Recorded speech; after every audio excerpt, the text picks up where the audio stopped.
Good morning and welcome everyone. Thank you for joining us for today's webinar. My name is Nami and Hassan. I'm a Customer Engagement Executive here at Persol Systems Limited. Persol is one of the leading IT companies in Ghana and has been in existence for over 25 years. We specialize in IT consulting, systems integration, and software development. In today's webinar, we will be delving into endpoint security as part of our cybersecurity series. And taking us through today's topic is Alfred Mante. Alfred is a skilled IT professional with extensive knowledge in system administration, cloud computing, IP telephony, virtualization, and expertise in defensive cybersecurity. He has over 4 years experience in the field and a much needed combination of analysis, implementation, and support, and that qualifies him as a subject matter expert. Before we get started with our presentation, I'd like to mention that we have allotted some time at the end of the presentation for questions. So if you have questions, you can type them in the Q&A section, or you can hold on to them and then ask at the end of the presentation. So without further ado, I will hand over to our expert so he takes us through today's topic. Thank you. Thank you, Naviva.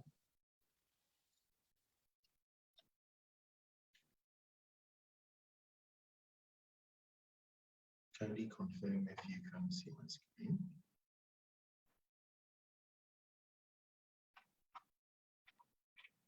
Okay. Welcome again. In our previous webinar, we gave a brief but high-level overview of the digital landscape, what cybersecurity is, the threats, as well as some tips to secure this ever-evolving digital ecosystem. Today, we'll be doing a deep dive into one of the most crucial steps in hardening the digital ecosystem, endpoint protection or endpoint security. I'll be using this interchangeably.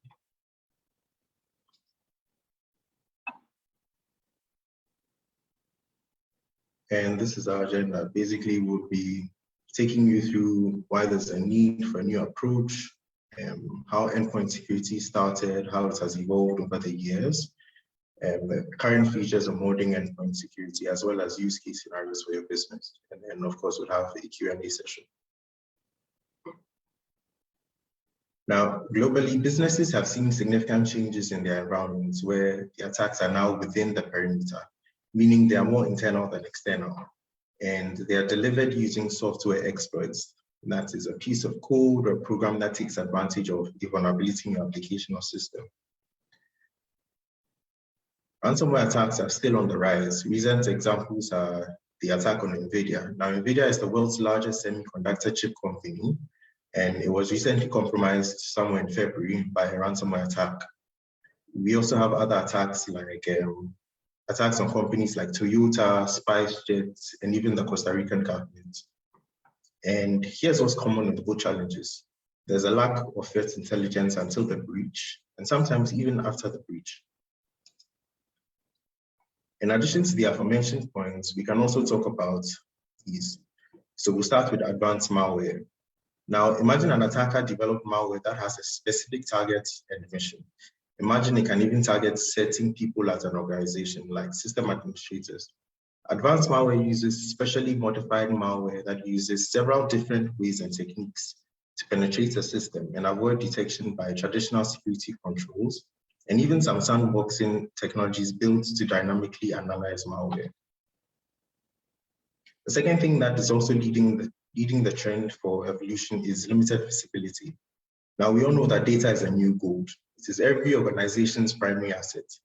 Whether your business offers digital products, tangible products, or valuable services, the data that you store, transfer, and access is vital to your success. Now, cybersecurity visibility is more than just knowing what to protect. It's also about knowing what to protect it against. The first step to having cybersecurity visibility is discovery. Now, you might think that your IT team knows your security framework well. However, this internal perspective is usually too focused or narrow, and that's why it helps to have a fresh pair of eyes to examine your network security posture. Now, you should ask yourself these questions. Do some employees access data that they shouldn't? Do phishing emails sneak past your email filters? These are all real threats and a leading cause of cyber attacks. Finally, zero-day exploits. Now, zero-day exploits leverage vulnerabilities in software discovered by attackers even before the vendor has become aware of it. And again, because the vendors are unaware, there's no patch that exists for them. So attacks using them are most likely to succeed. Study the past if you would define the future. And so we need to understand where we came from before we can understand, of course, where we're going. So what we're going to do now is take a deep dive into what endpoint security is, the various changes and evolutions that it has made over the years, as well as where we currently are. Now, initially, endpoint security was a method used within network security to secure an organization's network against devices that connect to it. Now, these devices include mobile phones, laptops, tablets, and any other network-enabled devices that connect to these organizations. And in the past, traditional endpoint security had been achieved by having a server within the internal network of the organization. The endpoint server controls updates, the endpoint software installed in each of the endpoints within the network.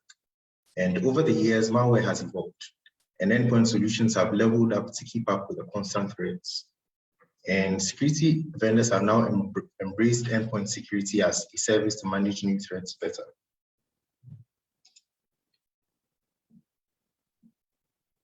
So we're going to look at the endpoint evolution. Now, back in the 1980s, endpoint security protection was mostly achieved by deploying antiviruses. And from there, we moved to next generation antiviruses. And then we moved to something called Endpoint Protection Platform, EPP. Then we moved to EDR, and finally we had XDR. So I'll be taking each of these one at a time. Now, legacy AVs or traditional AVs were only as good as their antivirus signatures. And so if you can see my screen, yeah. So with traditional AVs or legacy AVs, they were signature based. And so if there was a signature for an attack, because it's a known malware, it is blocked, and so nothing happens. But what happens when it's an unknown malware or when it's a fileless attack? Obviously, there's no signature on it, and so the attack goes through. Thus, we had to move to next generation antiviruses. Now, next generation antiviruses introduced an approach where it was possible to identify malware based not just on signatures, but also by using machine learning and behavioral analysis. Unfortunately, there was also a drawback to next generation antiviruses. The first one was it was not able to detect zero-day threats and completely new malware because next generation antiviruses were trained based on existing malware, and they also could not detect fileless malware because they were not signature based and they were only capable of analyzing static files. And the final thing is the case of artificial intelligence being used for malicious intent. Obviously, hackers can implement artificial intelligence to engineer malware that intelligently evades next generation antiviruses, effectively rendering them useless. Thus, security professionals realize the need for defense in depth, both on the network and endpoint level, because cyber threats are becoming more sophisticated and often multi-layered. So some attacks simply couldn't be prevented by security solutions that employed a single security approach. And so this led to them developing something for safeguarding endpoints under the umbrella of a unified solution. So now instead of having multiple single solutions, you have all of these different solutions put together into one, and that gave birth to Endpoint Protection Platform. So with Endpoint Protection Platform, you still have your baseline security from your next generation antivirus, and all of that is managed in the cloud. You get logs, you get analytics. You also have a directory service, like maybe an Active Directory where you pull your users in, and all of that is managed from one platform. And currently, this is where lots of enterprises are. This is currently where lots of enterprises currently stand in terms of protection.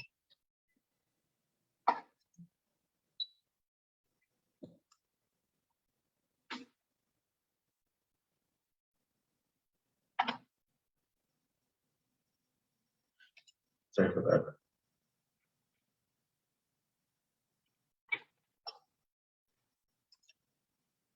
Unfortunately, as defense technologies progress, so do cyber attacks and the techniques they use to overcome existing defenses. Thus, EDR was born. Now, EDR works on this framework. It will first identify the endpoint, and then it will protect it. It will put in the protection that we have from next generation antiviruses and EPPs to protect it. Now, in the event of a malware or an attack, it detects that malware, it responds to it, and then it also recovers. And so let's say that you are attacked by ransomware. It's going to detect that attack. It will block the ransomware attack. And then whatever files may have been encrypted, it recovers those ones for you.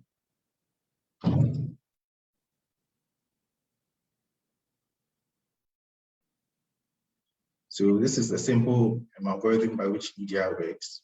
So it continues and then follows the cycle. So it's a cycle of predicting, detecting, responding, and analyzing. And finally, the new kid on the block, who is not really a new kid, XDR. XDR is extended detection and response. Now, it takes a wider view because it integrates security across endpoints, cloud computing, emails, and other security solutions. It goes beyond just the scope of endpoints.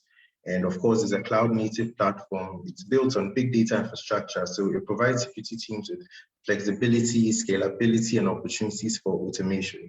It also allows security analysts to automate remediation by employing playbooks. Now, I know it's been a lot of information, so let's do a quick review and the key takeaways of modern endpoint protection.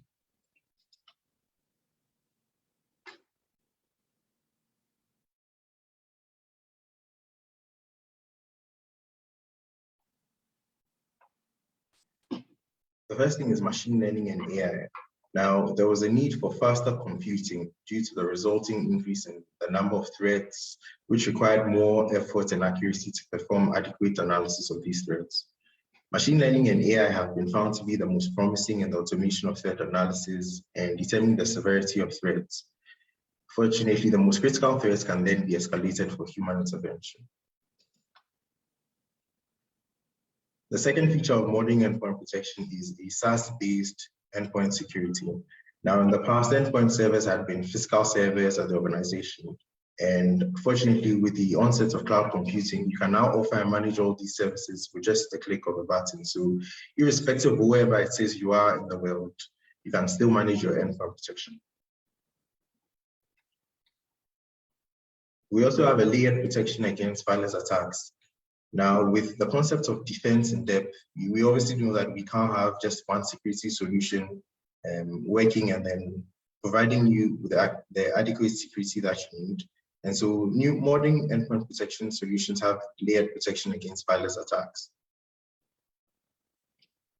And finally, there's reduced complexity and consolidating agents. Like we said, EPP takes all the different solutions that you have and then puts them as one agent, and that runs simply on endpoint. Okay, now we said a lot. What does this actually mean for your business? So we take out a few use case scenarios. The first one is extension of network security features that you have on-premise. Now, with the advent of hybrid work and remote work, how do you ensure that the endpoints that access your network resources and pass sensitive or corporate data remain secure? What you can do is with endpoint protection or endpoint security, the same features that you have in-house, probably on your firewall, you can extend those features with your endpoint protection. And so it allows you to do certain things like enforcing web controls, enforcing application controls. So with enforcing web controls, you can control the traffic by restricting or blocking downloads of multimedia files or restricting or blocking access to web resources that are completely unrelated to a user's job responsibilities. And a lot of times, CEOs or MDs are worried because they feel like if you're working from home, if you're working hybrid, they're not too sure about what exactly you're doing. Now, this also helps reduce potential losses from the misuse of an employee's time because you can restrict or block access to specific categories of web resources. Enforcing application control. Now, with application control, it's a security practice that blocks or restricts unauthorized applications from executing in ways that put data at risk. A good example is an application that comes with spyware. Now, we know that spyware is malware that is installed on a device without the end user's knowledge. What it's going to do is going to gather information about you, the user, or even your organization, and it sends it to another entity. Now, this violates your privacy and it could even endanger your device's security. The final use case scenario we'll talk about is data loss prevention. Now, with data loss prevention, it's a practice of detecting and preventing data breaches, exfiltration, or unwanted extraction of sensitive data. With data loss prevention, it could either be data loss or data leakage prevention. Data loss refers to an event in which important data is lost to the enterprise. A good example is ransomware attacks, where your data is encrypted and unless you pay the ransom, obviously you won't get access to it. Now, this is disturbing because if you don't have any backups, then of course your business could potentially come to a standstill. Now, data leakage prevention focuses on preventing illicit transfer of data outside organization boundaries. So you could have maybe competitors and you have a new product that you're working on. With the data leakage, the data from the project you're working on can easily be leaked to your competitors. And of course, you'd end up losing revenue. Now, these are but a few case scenarios for endpoint protection. And I hope that the session has been informative. Thank you so much.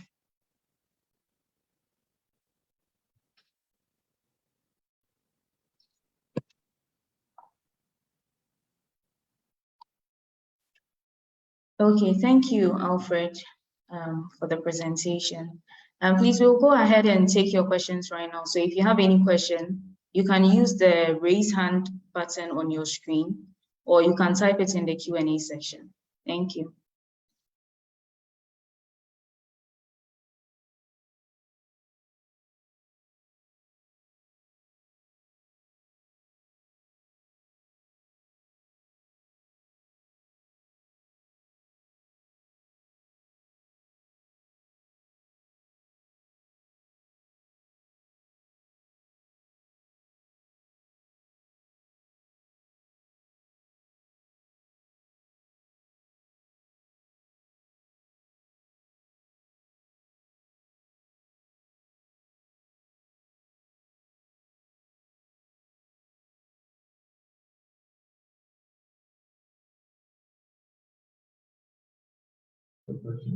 Please, any questions?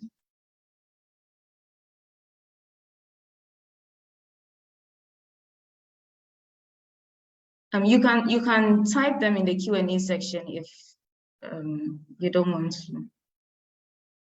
If you don't want to speak, you can type them in the Q&A section. We'll read them out and then answer them.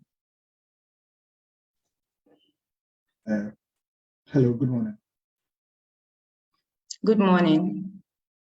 So I want to ask, I think the chat part is disabled, but I think it's back now.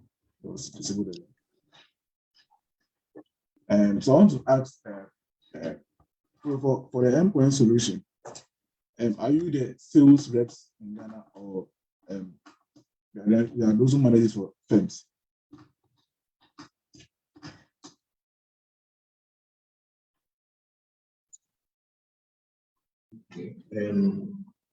So with the endpoint solution, we are partners with a few cybersecurity solutions.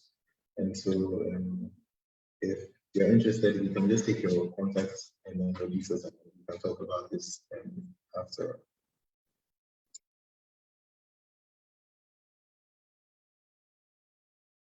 A follow-up question. So if in case I'm in a firm and then I want to reevaluate my security settings and stuff, can you guys do that for me?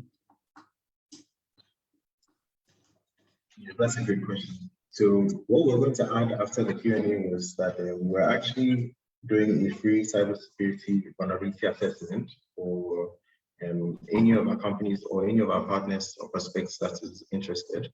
So what this seeks to do is just to help you analyze your security posture of your organization. So yes, And from here, we'll reach out to you and we'll put a few contact details in the chat section for you to reach out to us if you want that service. Okay, thank you very much.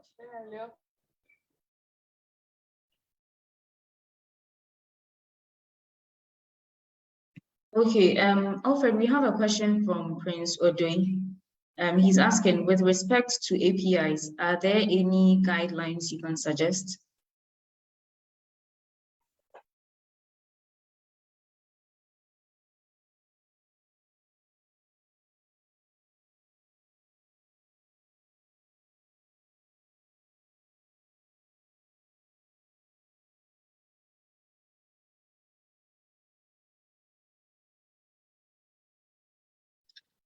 Okay, so with respect to APIs, so API is a bit different from endpoint protection, but with APIs, the basic best practices that we talk about are ensuring that there's encryption, make sure that you're using the right authentication. Of course, you should have as much monitoring as possible, and basically just make sure that you share as little as possible with whoever needs access to the APIs. So key takeaways, make sure you have enough encryption and enough authentication. So you could use authentication services like OAuth or OpenID Connect. Yeah, basically. Okay, Prince, has your question been answered?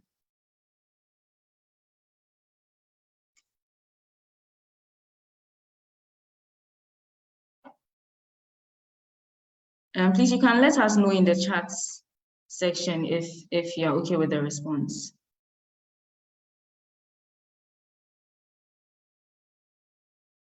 So we will move on to the next one from Abdul Nasir.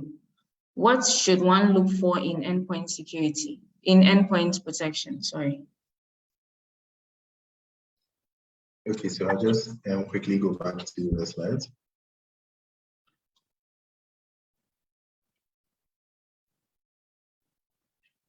So any good endpoint protection, especially the current one, should incorporate machine learning and AI. It should also be SaaS-based in the sense that you should be able to manage it remotely or should be able to manage it in the cloud from anywhere. It should have layered protection. And so with layered protection, you're not just talking about a next generation antivirus solution. You're talking about something that you have web control, application control features. We're talking about the EDR, things like that. And of course, you wouldn't want to have multiple solutions running on one endpoint, because when that happens, sometimes it can end up conflicting or you may end up reducing the performance of the endpoint. So you can look at stuff like that.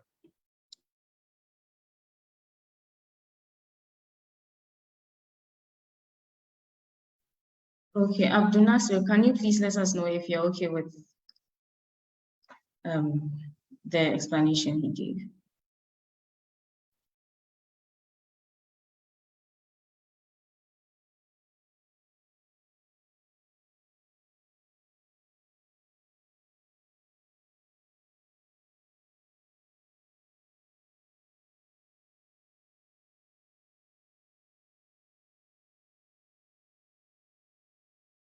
Okay, John wants to know what protection components are included in your endpoint security solution.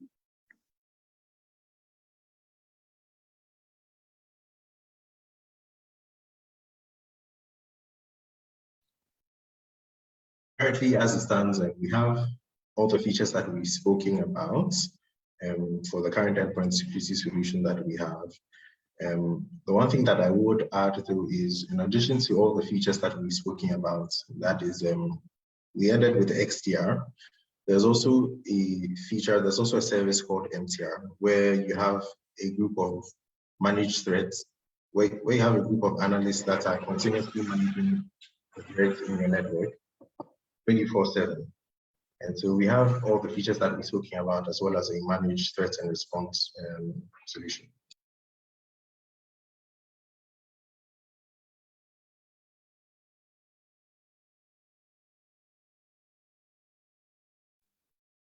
John, are you okay with the response? Please let us know in the chat. Thank you.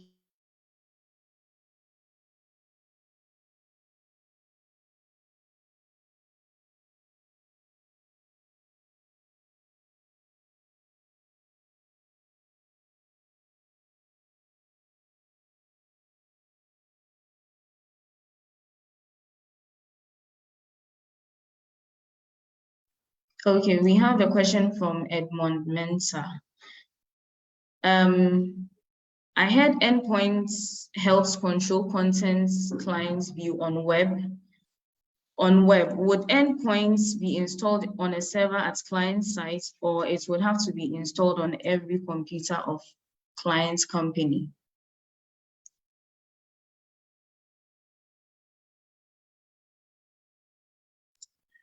Okay, thank you very much. That's a difficult question. Again, in previous years, especially in the 80s, initially, in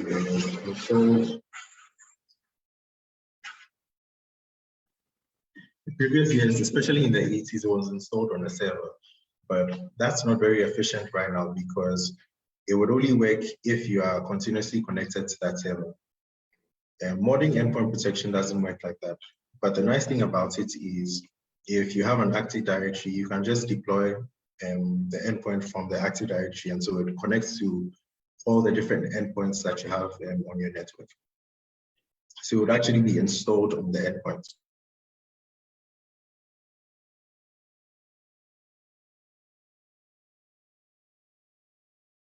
Okay, so another question, can you conduct an assessment of my firm's security posture? How do I access this service? How much does it cost?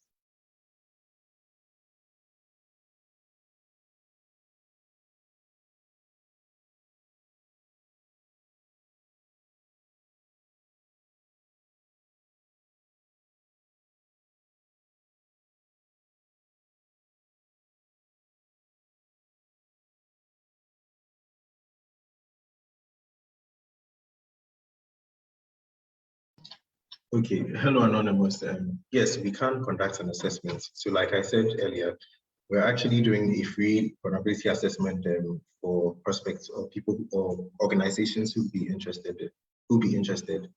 And we'll be putting a link to an email or contacts that you can just send us a message, and then we'll give you the details.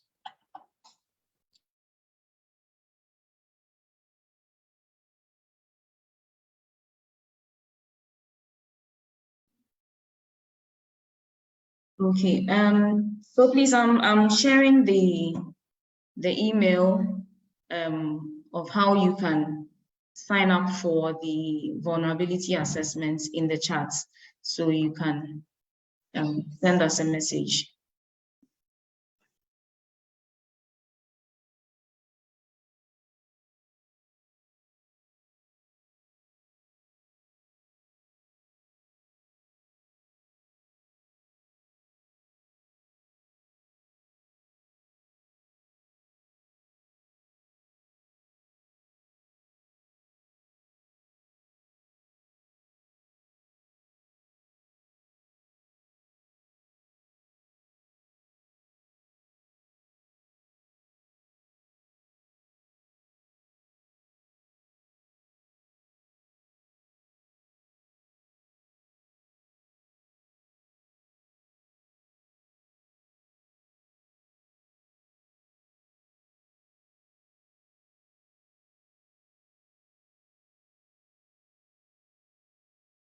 Okay, so we've also shared the contact. You can call us on the number I've shared in the chat, or you can send us a mail at sales@persol.net.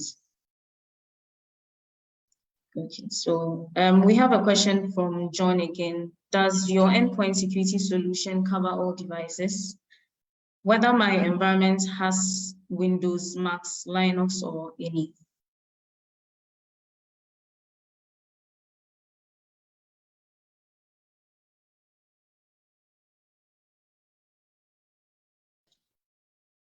Yes, John.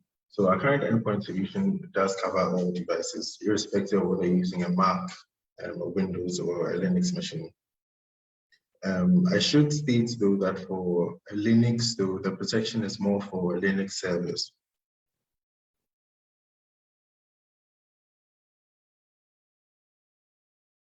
Okay. How does the endpoint security protection last once configured? And what about scalability?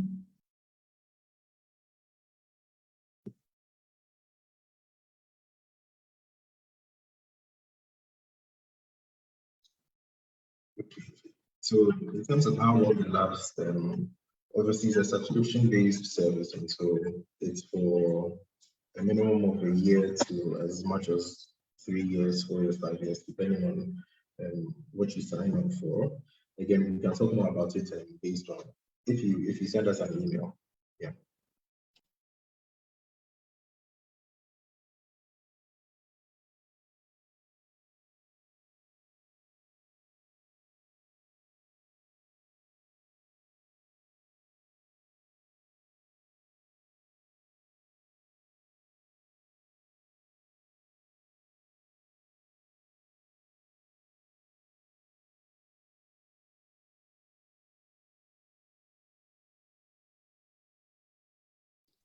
Anonymous, I hope that answers your question.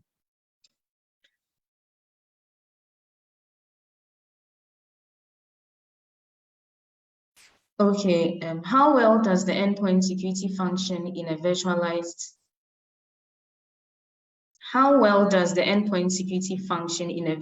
environment?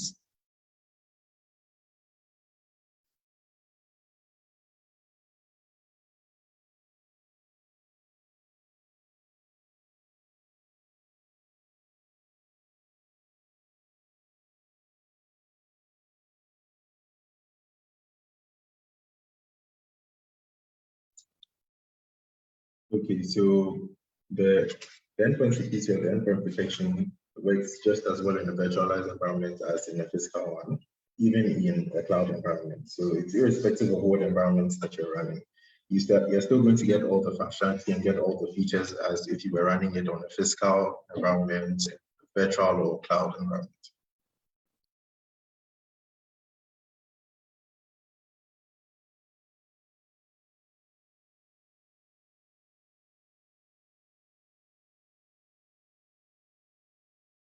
Okay, does that answer your question?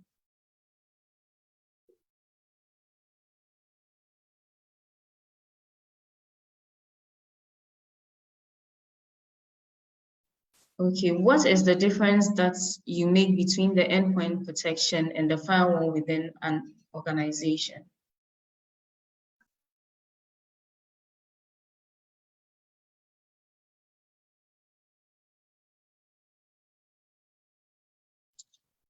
Okay. So with the endpoint protection, when we talk about endpoints, we're talking about mobile devices, we're talking about laptops, we're talking about personal devices, like tablets and things like that, anything that connects to the network. Those are endpoints. A firewall, on the other hand, is a physical or virtual appliance that sits in between your internal network and then your external network. So there are two different devices altogether, and they have two different functionalities. So a firewall is going to sit in between, it's going to be that layer of protection between, like your internal network and then anything else that is external. And the nice thing about endpoint protection is some of the rules and some of the functionality that a firewall gives you are now inculcated into modern endpoint protections. And so things like application control and web control. Now, in some institutions, during working hours, you can't access things like social media sites like Facebook, WhatsApp, Instagram, things like that. Fortunately, you can do that with a modern endpoint protection. Modern endpoint protection has features like that that allow you to kind of copy what you would be able to do with a firewall as well. So irrespective of whatever network that you're connected to, provided you're using a corporate device, those policies would still apply. I hope that answers the question.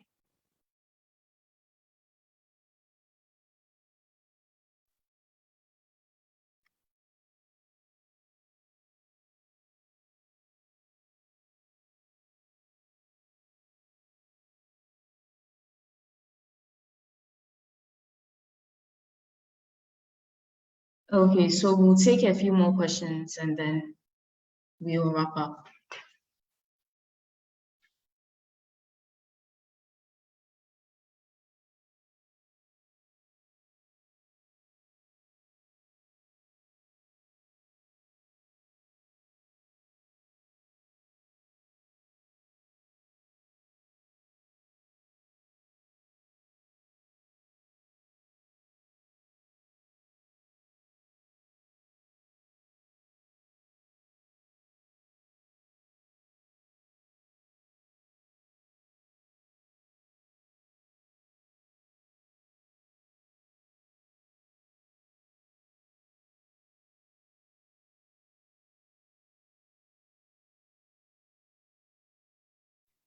Okay, so can you bring your own device? Sorry, can bringing your own device?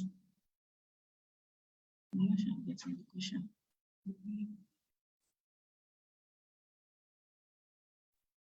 Can bring your own devices cannot be added to an endpoint protection platform? Okay, can bring your own devices be added?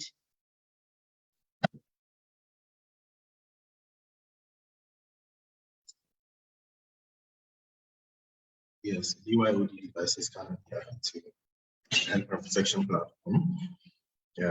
Provided you're going to allow, provided provided you, the user or the owner of your own device, it's okay with getting with the organization applying their policies to your device. It can easily be added. That is not a problem. Okay, we'll take one last question and then we can bring the answer. Okay. Okay, considering Windows OS, from which Windows version does endpoint protection start with?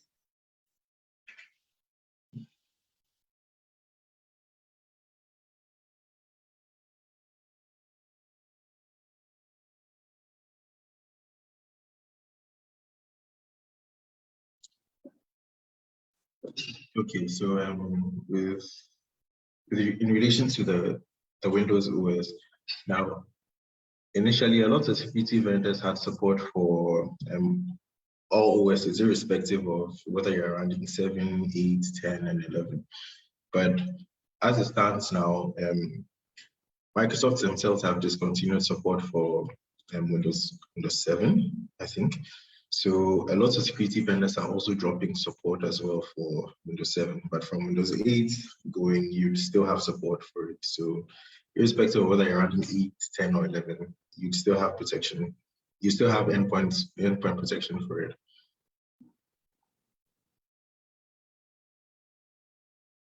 Okay, can an ultimate antivirus with all advanced protections activated as an endpoint protection?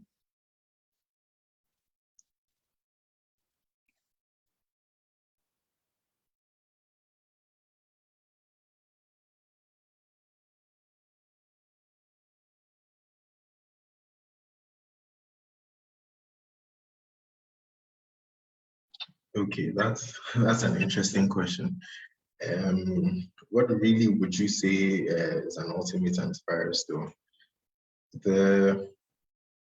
The features of the modern antivirus that we're speaking about, provided your antivirus, the features of modern endpoint protection, that we're speaking about, provided your antivirus comes with those features, then yes, it could most likely act as an endpoint protection. But again, endpoint protection has a lot more to do with enterprise grade protection, which is a bit different from what you would get from, what we have for these are home and then small offices kind of solutions. So things like that. I hope that answers your question.